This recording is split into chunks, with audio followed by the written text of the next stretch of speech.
రజిత్ రావు తనకు business partner అంటున్నారు AK కుమారుడు మోసిన్ ఖాన్. అనీష్ రెడ్డికి ఫైనాన్స్ కావాలంటే రజిత్ రావును అటాచ్ చేశానన్నారు. అనీష్ తో తనకు ఎలాంటి లావాదేవీలు లేవన్నారు.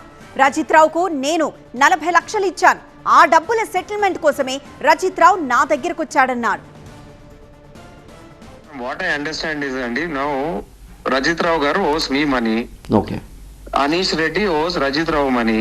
Okay. So because I was putting pressure on Rajit Rao garu to return my funds, Okay. he was after Anish Reddy to return his funds. Because ఆ సినిమా 5 ఏళ్ళు అయిపోయిందండి, 5 ఏళ్ళ నుంచి స్టార్ట్ అవ్వట్లేదు, నథింగ్ ఈస్ గోయింగ్ ఫార్వర్డ్.